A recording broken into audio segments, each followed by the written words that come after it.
What's going on, everybody? It's the entire Your Overwatch crew here today, and we're going to break down some theory crafting about Sombra. Now, obviously, the full extent of her capabilities has to be done after she's been out for a while, but we think, based upon all the information we know now, that we can sort of get a window into the implications that her kit will have onto the meta, and we want to start theory crafting now so that when you and we get our hands on her, we can break it down further and try different combos and see what it unlocks. Like, a lot of things were unlocked when Ana came out, and I think the same thing is going to be for Sombra. The first thing that I want to say, for me personally at least, is that I think Sombra is awesome. Everything about her is so cool and is kind of exactly what we called, which makes me feel even better about it. But what do you guys think? Yeah, I think she's very cool. I think her design is really awesome.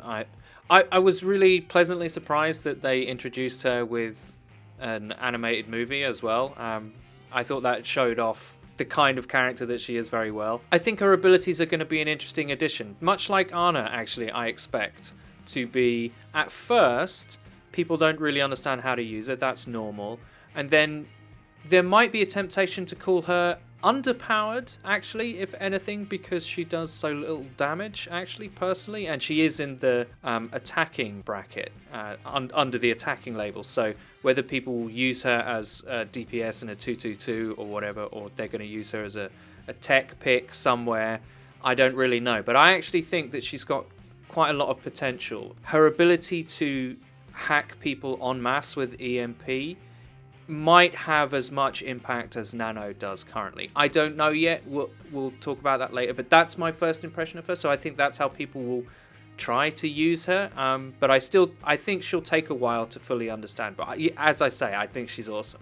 Well, I think she's OP and she needs a nerf, and she's been picked too much already before she's even out. I've seen a lot of these massive overreactions, I think, to her. And I don't think there's any real way of knowing her potential, really, until she's out, because no one thought Ana was great for such a long time, and then all of a sudden... No. People thought she was OP immediately. Yeah, but then all of a sudden she wasn't, and no one used her. And then all of a sudden she came back again. And I think there's always this balancing period. Discord.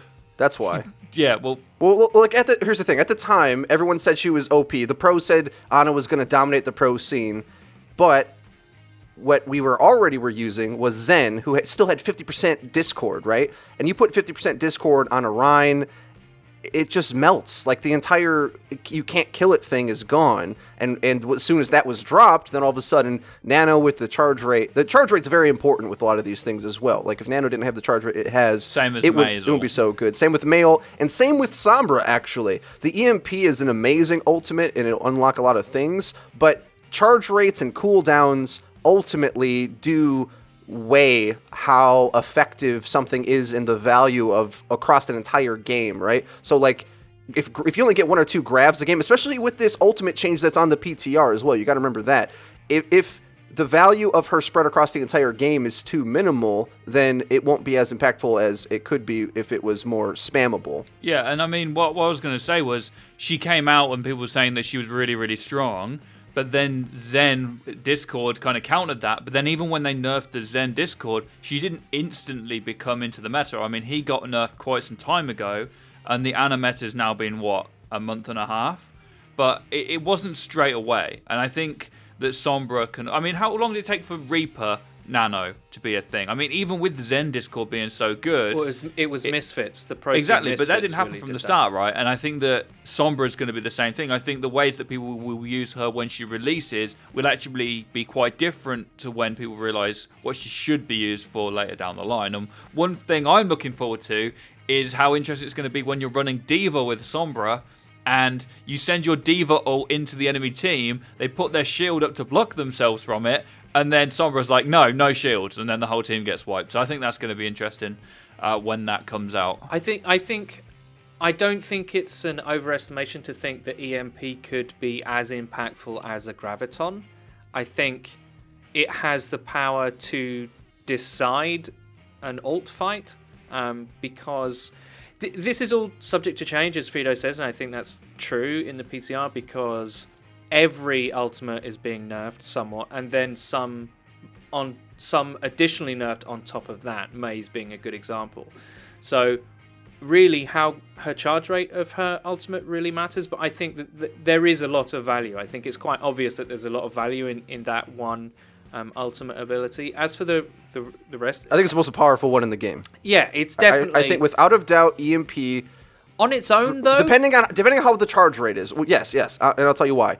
Because for the attacking team especially, but any team that wants to initiate, right? Because she can guarantee to be behind you, and you can't stop it. Worse than any other character. One thing that Sombra does that no other character does is has the top movement capability of anybody. Whereas Tracer can blink behind you for free, Sombra can blink behind you for free and get even farther and teleport herself back to wherever she wants to be. She has the greatest setup for that, right? Yeah. And because of that, if you're trying to defend in any sort of death ball type thing, she pops EMP on you that you can't stop in any way.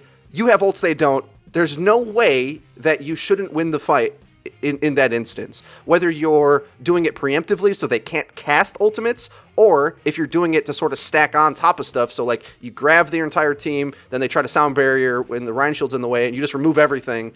Either way, it is the god tier ultimate stack ult. And because of that alone, regardless of the rest of her kit, she'll be picked for that. Now, if it charges to the point where it's like Grav, where you're only going to get 1 or 2 a game, that might make it less impactful. But if it's anywhere faster than that, it's going to be great. So that's the way I feel about her ult. I mean, I don't know if I have much more to say about that. The rest of her kit I could speak a lot about too. But yeah, I mean, for me, I want to know exactly who can be ulted, who can stop with EMP. Like, it doesn't seem like you can stop everyone, but yeah, Lucio's ult can be completely wrecked by the EMP, but we don't know how different the EMP is to the normal hack. We don't know if some people you can hack with a normal ability only applies to that ability and not the ultimate. We don't really know, I guess, until she comes out, because there's just seems to be mixed reviews on loads of things. I mean, I saw, as far as I could tell, because I saw a bunch of footage of this,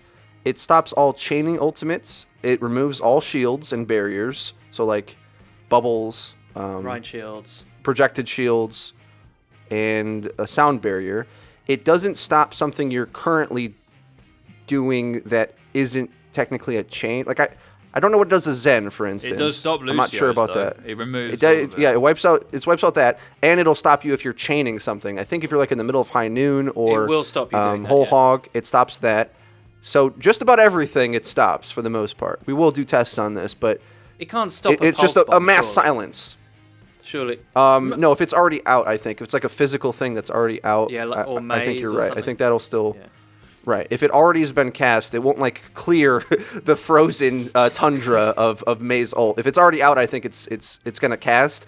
But the point is, you do it at the start of the fight, so they can't even cast anything for that. Their entire team, hopefully, can't cast a single spell of any kind, and you can. Like that should be an instant win button. Yeah, that's what I imagined her to be used for, is like an attacking character that sets up the ultimate ult stack. That's what, immediately when I saw that and what it could do, I was like, that's what she'll be used for. Something that I can't understand that I've seen both sides of this. I don't know what you two know or think about this, but her teleport ability, I've seen her teleport back to somewhere where there wasn't a health pack, and it gave her health back. And I've seen footage of where she does it, and she doesn't regain her health. So I have no idea if that's because they've tried both, and somehow footage of both has got through, or what. Do you know anything about that? Because, well, typically what I've seen players do is put her teleporter pack, which, if you don't know, you set it down, you can throw it anywhere really, but one way to use it is to set it by a health pack. And the only reason they would do that is if you didn't have the Tracer's recall to regain your health back. So I'm leaning towards you don't regain your health and you just simply teleport. You're not actually going back in time. You're what you call it, translocate. Yeah. You're translocating. So you actually are teleporting, which, by the way, teleport is an anti-mage ability. And when we first talked about Sombra Speculation, we compared it completely to anti-mage. A lot of it's similar to anti-mage from Dota, but anyway. It's not like we called that. I definitely watched footage. Not like we called it. And no, okay. I definitely saw footage of her regaining her health and not teleporting back to a health pack. It's in the trailer. Someone linked me and showed me it. So I guess they've changed that, or they made a mistake in the trailer for her. I don't know, but she definitely shouldn't regain her health. I'm certain on that. I don't think she will. I agree with you on that. I think the trailer's probably that's probably a mistake because the gameplay I've seen. Like, what would be the point of going back to a health pack then if you just got your health back anyway?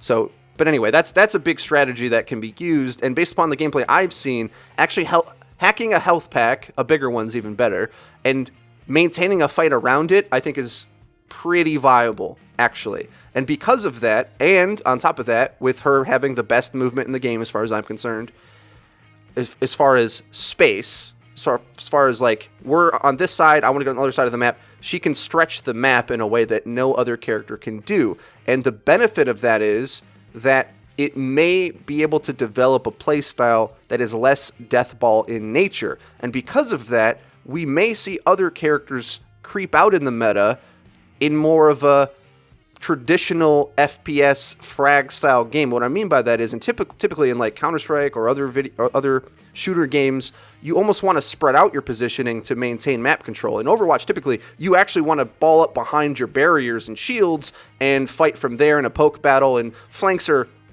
small in nature and they're risky. Typically, you don't want to do it. But if you have Sombra, who can set up health packs, your other more mobile characters, I think, will be unlocked in such a way where they have a safe haven to fall back to at that big health pack on the far right side of the map or something, whereas before they'd be way out of line of sight of any healer and would be stranded. And because of that, we might see some characters that want to play in that meta strive, where, for instance, Widow is very hard to play because typically everybody's in a big death ball behind a Rhine shield, and there's not an opportunity. So just by the mere fact that we have more things running around, maybe there's more angles you can take, more fraggy feeling, possibly, and that's something that I'm excited to see, because you'll want to have characters like, for instance, Winston should be theoretically stronger in this meta than Reinhardt, because you need to have the mobility to chase down Sombra, the mobility to fight on this spread out battle, and besides, you can't simply just expect to hold a Rhine shield and save you against ults. That's another thing that Rhine shield's very great at. When you get grabbed, or High Noon comes up, or it protects you from hammered down, it protects you against so many different things. And the fact that you can erase that, and it's not going to matter in the ult fight at all, because EMP is going to be coming at you, you might have to adjust in a different way. You might have to focus on positioning to overcome that, rather than using barriers to protect yourself in those situations. Here's one thing.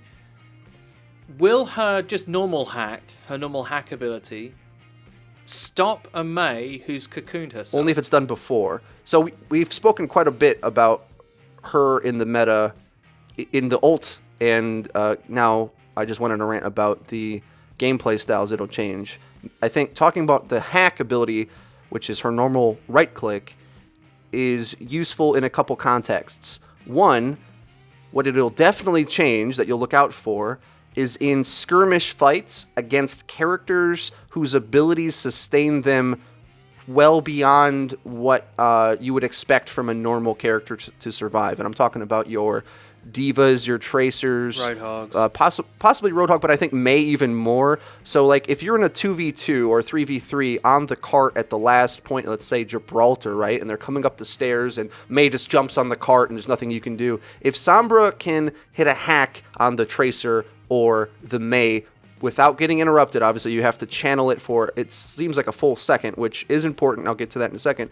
But if her executing that is more important than doing damage, because Mei wants to jump in the icicle anyway. And if you can't burst her down before she jumps in the icicle, she gets all that value in her health back, blah, blah, blah. But that's what the silence effect is good at. It's good at removing abilities from characters who need it the most. You're thinking Zarya and like the other ones that you said. What it'll be weaker against is characters that don't lean on their abilities as much and are better. Like, for instance, McCree loves his flashbangs. That's out an insta-kill. But for the most part, if you hack a McCree, a good McCree is still going to hit shots and headshots, and it's not going to matter that much.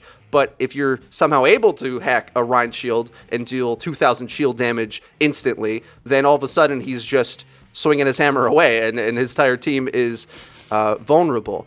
I don't know how viable that is generally, because in the 6v6 break fight, being behind an enemy team's death ball to execute a hack is so risky, it seems even riskier than Tracer being behind the enemy team, flanking a support and one-clipping them in the head. And I think that's more viable in that context, but because if you're trying to stand there without getting hit, hacking something in the middle of a death ball, you're probably just going to get turned on and wrecked, and that risk is probably too high. But definitely when you're on the front foot fight and they're in a big skirmish and the chaos is ensuing, if Sombra sneaks in there and then hacks something, it can turn the fight in your favor. So that's what I foresee happening, at least. People say, like, oh, Reinhardt's never going to get played. Well, you know, if a Reinhardt has a McCree and a Roadhog near him, Sombra's not just going to sneak up behind Reinhardt and hack him instantly. If she gets a good angle, maybe, like above him, it's got a decent range, it seems like 5 meters or something. But it takes a full second of channel time. Yeah, it's not nothing. It's not absolutely nothing. It's a little bit further than you might It's 9 meters. think. 9? Yeah, it's 9. Wow. Yeah, well, that's what the dev said anyway. Whether that will change in the PTR, probably. Well, that distance and cast time means everything, basically, is what I'm trying to say. Because she'll be behind you for free no matter what. You absolutely can't stop that. The question is, how do you respond when she's in there? Do you know if you're being hacked? Do you know if... What I mean Audio is, cues, like, visual while cues. you're being hacked, does it say on your screen? Yeah, when you're being hacked, it says, that you're being... But it's a bit subtle, kind of like Okay. sometimes you don't...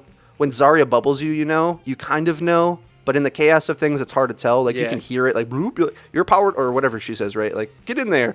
I think hacking, from what I've seen, is about as obvious as that. So you might notice it, but it's not so in your face that you can't miss it either at the same time. I can't wait to play her, man. I can't wait to play her and see what she's like. I really can't. I think she could be a problem. I think she could be a problem for the Sombra solo problem. queuers. Are we titling this? No. I think she's great. I think she's great for the master. I think she's very good in 6-stack coordinated teams. I think in solo queue, playing her the wrong way, like people already do with certain heroes, and with her being wanted to play so much, she's going to be in every solo queue game for a long time, I think. And yeah, but I mean, could be a Junkrat problem for solo queuers. Junkrat, Genji, Hanzo. Like, the cool characters get picked. You just can't avoid that. I don't think you... I mean, on one level, I know you're... You know, I felt that frustration too. But she's a new character. She's gonna get used. The one thing that will be difficult will be hitting that selection button quick enough in the PTR. Like in comp, like that'll be significantly hard to do. Well, the biggest downside of her character is that her weapon is one of the weakest in the game. Now, to me, looking at how it functions, I would say it's going to be pretty effective at lower levels of play, because at that level, the McCrees and Tracers of the world use their ammo capacity before doing critical damage, and then Sombra in those duels will just have ammo, so with similar mediocre aim, will probably win out just based on spray and pray. But against better players who can hit their shots in those small windows of time with McCree or Tracer or something, you will see the gap in DPS potential between the two. She really doesn't want to be dueling, less so even than Tracer, because Tracer can dive in on you and just empty her clips in your head and kill a squishy in a whole clip if possible, and usually just blink away and get at least another clip out before she dies. Whereas Sombra is a lot squishier and doesn't have the DPS potential to win a lot of duels that way. It's not negligible damage, but at the same time, it's not anything impressive, I think. And especially, I think some people said, like, obviously Winston's going to be good against her because she is going to struggle to get away even more so than Tracer does if she doesn't have her teleport ability, which is very good and strong, but based upon the cooldowns that I saw, I don't think you can use it as much as like the invisibility. And as long as you're just keeping her at bay, she's not really doing that much in the fight. Whereas Tracer always has that opportunity, right, to like dive in and get an insta kill. Sombra doesn't have that at her disposal. She's better at finishing off things with reliable damage, but I think to Liam's fear of the instant Sombra picks of players who don't really respect what her kit does, it's pretty easy to do a whole lot of nothing, I guess, as Sombra, because if you're just trying to use her as like a Tracer DPS, that's not enough. You need to have coordinated and correct timing with her ability usage. Like, I think, for instance, in the break fight, if you're infiltrating the line and you're trying to set up the initiation somehow, if you can sneak behind and get that Mei, who now can't Mei wall off your team, well, now that just changes the push completely. Or if you hit the Zarya, she can't bubble, can't charge her shields. That's a big nerf to her. Things like that. Like, there's high value impact hacks that you could get, and without wasting your life to do it, will be really strong. But if you're not hitting those... Zarya is a really good target for her, I think, actually. A good Zarya is very frustrating to play against. Yeah. And if she can bring about that denial of that utility, that value from a character that depends upon their abilities. You know, Zarya really does. She gets all her damage from her abilities. She gets all of her ult charging from that sort of stuff. If Sombra can just shut that down, then that's bad for that character. As you said earlier, I think Zarya could be a particularly bad. And the window of the hack ability isn't, I think it's 6 seconds that you're hacked, maybe 5. Can't remember actually, but I mean that's a lot at the right time. Right, but it has to be coordinated, right? It has to be like the start of the team fight or in a sustained skirmish, which I think it's even better at. But yeah, it's not like it's very easy to get guaranteed value out of, let's say, like Discord, where you just apply it and you have a big window to utilize its effects. Whereas hack, it's a very timing focused thing where the window for you to even get it off is small, and then the window for you to capitalize on that time is also small, and it's going to require teamwork. I think the pros are going to be able to use it in some interesting ways. Yeah, I actually can't wait to see the first LAN after about a month of when she's been out. I think it's going to be exciting to watch, actually. And I think it's going to be, people are going to have some really subtle I think she's a shenanigan character. I think she is capable of amazing outplays, actually. I still think, despite her gun not being that powerful, the fact that she has opportunist and she can see lit targets through walls, I really like that passive. I think that's a huge... You know how we talk about Discord focusing your fire? Well, I actually think Sombra knowing what's lit in a team fight and calling it is... It's under half HP. It's not critically low. It's anytime they're under half HP. Yeah, but that's a duel she can always win, though. That's the thing. Because like, if you get anything lit, if a sniper or whomever, a main damage dealer, hits something, they run away, and Sombra's in the back line, her invisibility cooldown is very fast. She just pops invis, chases it down, and that's a confirmed frag. She's the best at that. No other character can do it quite as easy. Unless we're talking about like Genji, who you call that character out, he swift strikes in, and now he gains power by finishing kills. So I don't think she breaks the meta. She just sort of fits in a sort of interesting way. I mean, we may actually determine that like the pros don't need those callouts anyway, and a Genji would still be better because he could just deal more DPS in those situations. At most levels of play, that info is huge. Actually, I think that her being able to actually see it is really good. So this happens quite a lot of times when people play Hanzo. So you'll hit someone with Hanzo, you won't headshot them, you'll body shot them. There's still a lot of damage, right? There's still a lot of burst damage onto a squishy, and she'll be able to just see it. And she'll probably be in a position to take advantage. And not just the utility of knowing that for her, but for her to know that for her team. So she can call what's actually lit first. She has all that info, and I'm not talking about her just killing the things. I'm talking about the info of the play of like what your team can burst down in an efficient way. I think that was one of the best things that I thought about how they've married her lore and her in-game design. I thought that's fantastic. Like a lot of her playstyle is based on information, and she's a hacker. That's genius. And I was I'm not going to say I'm disappointed, but I would have thought they would have made a bigger deal about that passive ability, because I'm the only one that seems to think it's this. I mean, you think it's powerful, but I think it's really, really good for a passive. I mean, Hanzo gets to run up some walls. You know, she can see through them and hurt opponents. I think that's amazing. Yeah, personally, what I'm looking forward to the most is seeing a Farah lit up in the sky and throwing my teleport at the Farah and teleporting to her face in the sky and then shooting her in the face. That's what I really want to do. Can we not talk about how bad Farah is going to be now? It hurts my feelings knowing that yet another character can shoot Farah out of the sky. I don't want to think about it. Can we just get a character that can set up some sort of sky dome to protect Farah in the air? Like, everything else gets shielding. Yeah, a flying Reinhardt. Reinhardt. Put a jetpack on Reinhardt, please, Blizzard. Hire me.